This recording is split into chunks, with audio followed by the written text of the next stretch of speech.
madamo sa inyo ang nasadyahan sa akong komentaryo sa prenup sa talamnan. Gani may nag-request nga kung pwede komentaran ko man ang nag-prenup o pod ang mga isda. Pero antes naton pag-istoryahan ang salmonete kag gorame. Siyempre manamyawan na kita. Mga taga-Ivisan, kapis, may adlaw sa inyo. Kag tani, kamo naman ang ara sa mayong kahimtangan. Kag madamo yung salamat sa inyo mga paglantaw. Kag pagpaday nga pagsuporta sa akong mga videos. Halong gid, kamo dira. Lain-lain nga style, kag unique nga mga ideas sa prenuptial shot. Sang nagligad, prenup sa talamnan. Subong, prenup o pod ang mga isda. Ganin aton nga topiko subong pag-istoryahan ang haluan kag Taiwan. Una nga kudak sulod.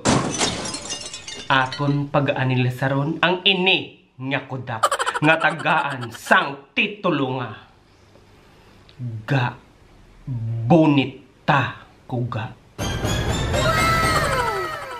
Ang lalaki may nabunitan kag siya pakaslan. Pero isagid lang ang mahambal sang iya asawahon. Inaang ay do da siga kay basi mawadan ako sang pagginhawa. Ikaduha nga kudak nga aton pag-aanalisaron sulod. Ini pagatagaan sang titulo nga lato itabon sa matampok nga talaba. Siling sang asawa, ga lantawa ako, kay daw marot nga itlogan.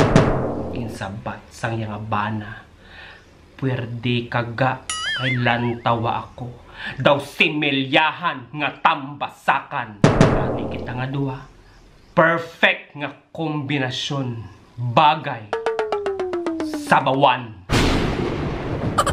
Ikatatlo nga kudak sulod.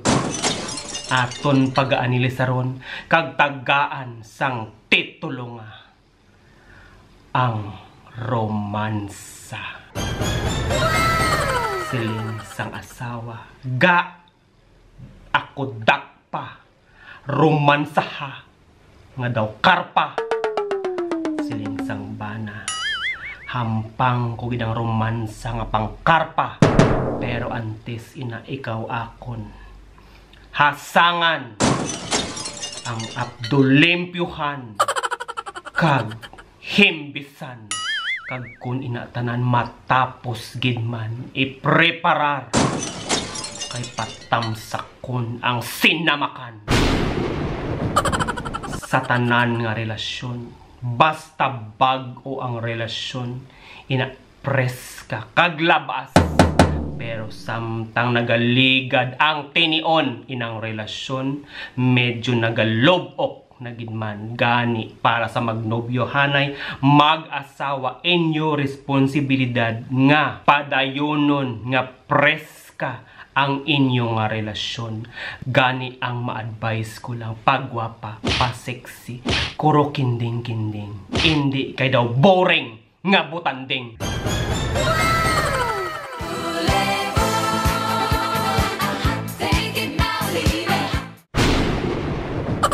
Mga misis, isagid lang ang akon ma-advise sa inyo. Pagwapa, dapat press ka, hindi kay langsa.